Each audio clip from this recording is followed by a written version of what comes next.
ভাইরে ভাই, এত বড় ইঞ্জিন আমার লাইফে আমি আর কখনো দেখিনি। এটা প্রায় একটা ছোটখাটো হাতির সমান। আমার একটা বন্ধু আজকে রওনা করবে ঢাকার উদ্দেশ্যে, তো তাকে আগে দেওয়ার জন্য আমরা ভোলা শহর থেকে যাচ্ছি খেয়াঘাটের উদ্দেশ্যে। খেয়াঘাট ভোলা জেলার সবচাইতে পুরনো একটি লঞ্চ টার্মিনাল।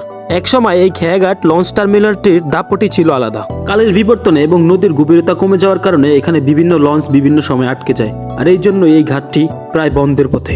একসময় এই টার্মিনালে 5 থেকে 6টি লঞ্চ থাকতো, আর এখন মাত্র একটি লঞ্চ আছে। কর্ণফুলী 10 লঞ্চ বাংলাদেশের বিভিন্ন বড় লঞ্চের মধ্যে একটি, আর এটি এখন ভোলার খেয়াঘাটে ভিড়ে। আর এই খেয়াঘাট বরাবরের মতোই আমার একটি পছন্দের জায়গা, কারণ খেয়াঘাট ব্রিজের সৌন্দর্য এবং কোমল বাতাস আর নদীর আঁকাবাঁকা ঢেউ এই জন্য অন্যরকম এক অনুভূতি।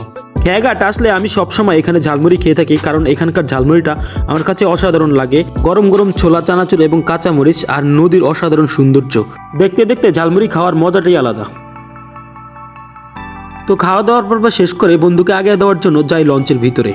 লঞ্চের আমার সবচাইতে সুন্দর যে জিনিসটা লাগে সেটা হলো লাইটিং। এত সুন্দর এবং সাজানো লাইটিং দেখলেই এক অন্যরকম অনুভূতি তৈরি হয়। তো আমার বন্ধু যেহেতু আগে থেকেই কেবিন বুক করে রাখছে, তো আমরা এখানে না দাঁড়িয়ে সরাসরি তাকে আগে দেওয়ার জন্য উপরে চলে যাই।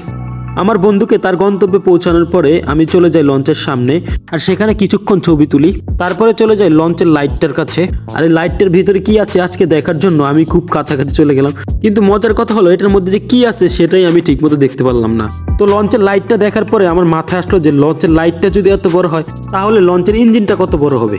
তো সেখান থেকে আমি স্লো মোশনে হেঁটে চলে গেলাম ইঞ্জিন রুমের কাছে।